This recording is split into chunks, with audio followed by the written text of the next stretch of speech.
Assalamualaikum warahmatullahi wabarakatuh. Sumur Zam-Zam di Mekah diketahui sudah berusia 4.000 tahun dan selama itu airnya sudah diambil jutaan jamaah haji dan umroh. Namun, kenapa tidak pernah kering? Profesor Geologi dan Sumber Daya Air di Institut Penelitian Afrika, Abbas Saraki mengatakan, sumur Zam-Zam di Mekah tidak pernah kering karena terhubung dengan air tanah terbarukan.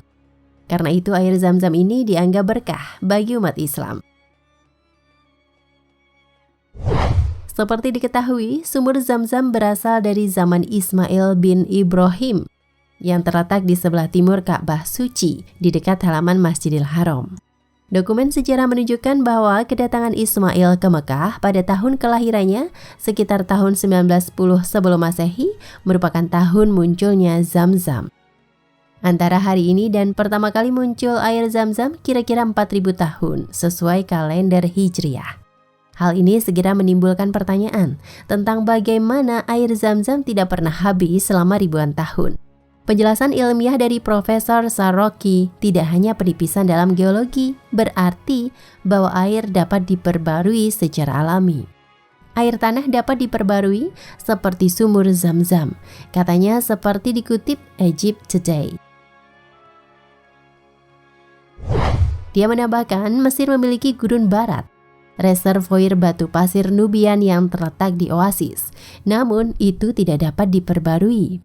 Air Zam-Zam adalah air terbarukan, sumber airnya berasal dari hujan.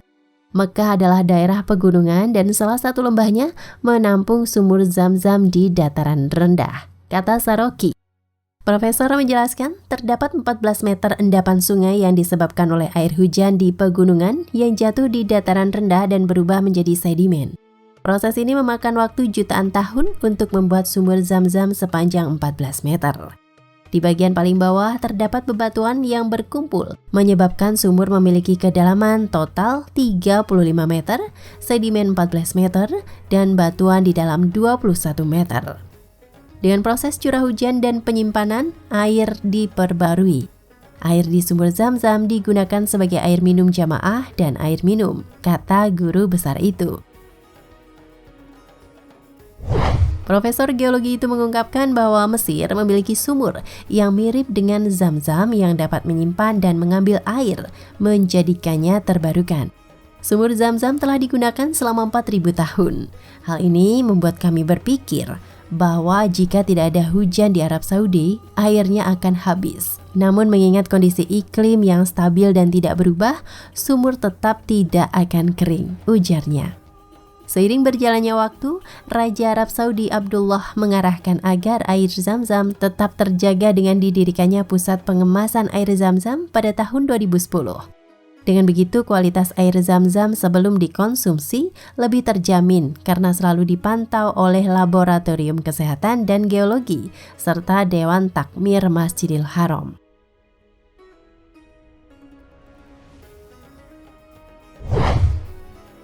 Dia menjelaskan sumur air Zam-Zam terletak di dalam Masjidil Haram. Dahulu banyak jamaah yang datang dan menjual air Zam-Zam dengan kebersihan yang tidak bisa dipertanggungjawabkan. Namun kini sumur tersebut sudah ditutup agar mutu kualitasnya terjaga. Sebelum sumur Zam-Zam ditutup, lanjutnya ada salah satu peneliti yang ditugaskan masuk ke dalam sumur. Menurut kesaksiannya, hingga saat ini titik mata air Zam-Zam tidak terlihat. Air diketahui keluar dari sisi sumur Zam-Zam. Meski air Zam-Zam diserap dalam jumlah yang sangat banyak, hanya dalam hitungan tidak sampai 15 menit, maka sumur Zam-Zam akan terisi. Padahal setiap harinya ratusan ribu kubik air Zam-Zam diserap dari sumur untuk didistribusikan 24 jam di Masjidil Haram dan Masjid Nabawi di Madinah secara gratis. Ini seperti kambing kurban, kenapa di dunia tak pernah habis, ujarnya. Di tempat pengemasan air Zam-Zam, Distrik Kudai, Kota Mekah.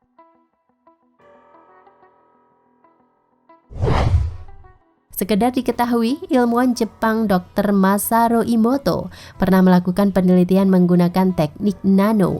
Dia mengatakan air Zam-Zam memiliki beberapa keistimewaan yang tidak tertandingi oleh air biasa. Dr. Masaru secara singkat menyimpulkan, air Zam-Zam adalah air yang diberkahi tidak ada duanya. Tidak satupun jenis air yang menyerupai butiran kristal air Zam-Zam. Seluruh laboratorium yang ada tidak mampu mengubah berbagai karakteristiknya.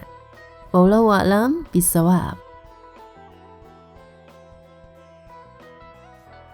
Nah pemirsa Ensiklopedia Al-Fatih, sampai di sini perjumpaan kita kali ini. Semoga menginspirasi.